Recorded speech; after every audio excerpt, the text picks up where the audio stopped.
So I have a black snake Mona here in Ghana to talk entertainment with.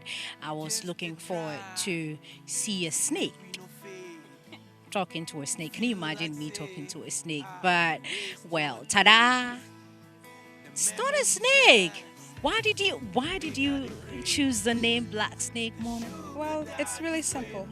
We are black. Unity. We live amongst a world of snakes, connivers, pushers, and I am Mona. That's the name, Mona. So you've explained. You're here in Ghana. You're here to support Dark Suburb. Why did you decide to choose Dark Suburb and not any other artists? Because we have artists here in Ghana. They sing. Well, it's as simple as they were the most familiar to me. I didn't even look any further. Once I heard their music and once I sing their performance, it was perfect. It was like glue and paper. The concept was almost identical. If I was a male performer, I would be Dark Suburb, and I believe vice versa. With the controversy and the look, I'm kind of dressed down now, but I usually look like these guys. So it was very familiar to me. And aside of the sound, their music is absolutely extraordinary. I became a fan first before I decided to invite them on tour with me. Where you're coming from, do you have issues with your name, the name that you chose for, a band to play with, to start with all over, the name? Absolutely. I endure the exact same ridicule that they do in the U.S. I live in Atlanta, Georgia. It's a very Christian, very biblical state. So to come with something as a black snake, everybody likes to convey it to devil worship or something a lot darker than I convey, but really I write love songs. So it's simple. Once I get on stage and once I sing my songs and once I unify the music, I change the mind. And I think that that's what my musical colleagues are going to do as well. Well, Ghana is still trying to associate themselves with Dark Sabbath, but we'll get there one day. But you're taking them on tour.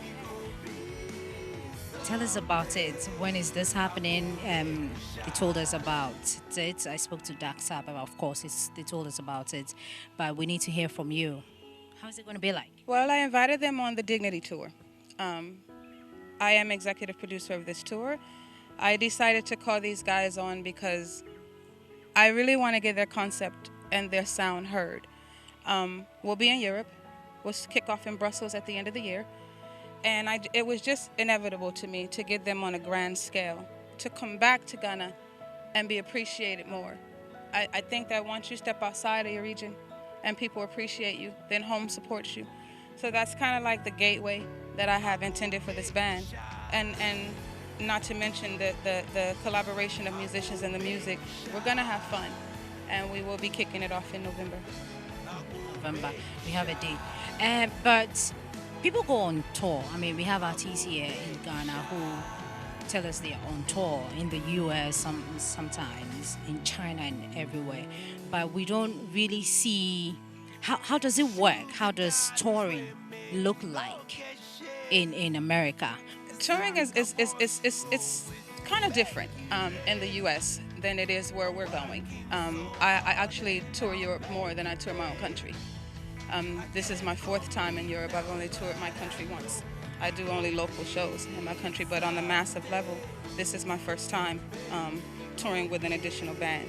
But with touring, it's by popular demand. We are extreme self-promoters, and we push our music and our product very hard, and we take a lot of pride and put passion into it. And I think that we create our screamers. So we book these festivals, and people come and they ask for encores. So we'll be there as long as they want us to be there. That's how it works. I understand now. So is there any benefit in there for Dark Suburb? Are you paying them for taking them on your tour? I won't say I'm paying them, but we will all be paid handsomely on this tour. These gentlemen will benefit from the fruits of their labor like never before. And that's the purpose for this tour, to reap benefits from what we love to do. If you're asking, am I funding it? I am. And you're rich. Well, I won't say rich. I will say just I'm a steady rock. I love what I do, and I pay to play. And I realized that these guys have that in common. And that was the number one reason why I invited them on tour with me. How many days have you been in Ghana? I've been here 6 days. 6 days is enough for you to study your entertainment industry. What have you seen so far, music-wise? I've actually been studying the entertainment industry here for several years. I'm pretty adapted to Ghanaian music, which is why I found them. I was actually looking for something of this region, and they caught my eye immediately to where I didn't look any further. But I'm well adjusted, and Manifest is actually one of my favorite MCs globally, and he has been before he even blew up. So yeah, I have some mixtapes of his. Actually had the opportunity to see him in New York City a few years ago. I've been following him ever since. So I'm pretty well. I like Efya. Yeah. Although anybody who's big here, I'm pretty much in tune.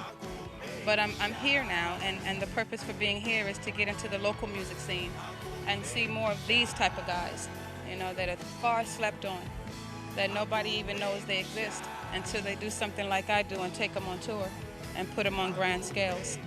So that's the purpose of being here. Not to mention loving Ghana, absolutely loving it. We love you too for the good work that you've started with these teas. We hope that you take more of them on tour. A lot of Black Snake Mona. I don't sing, so I can't say that I want to be a black snake Mona, but I'll try the instrument sometime. Yeah. You are definitely a queen in my eyes, and again, we are unified. So we are all blacks, and we're maneuvering in a world of snakes. So with God's grace, we'll be good, and with our music, we'll be better.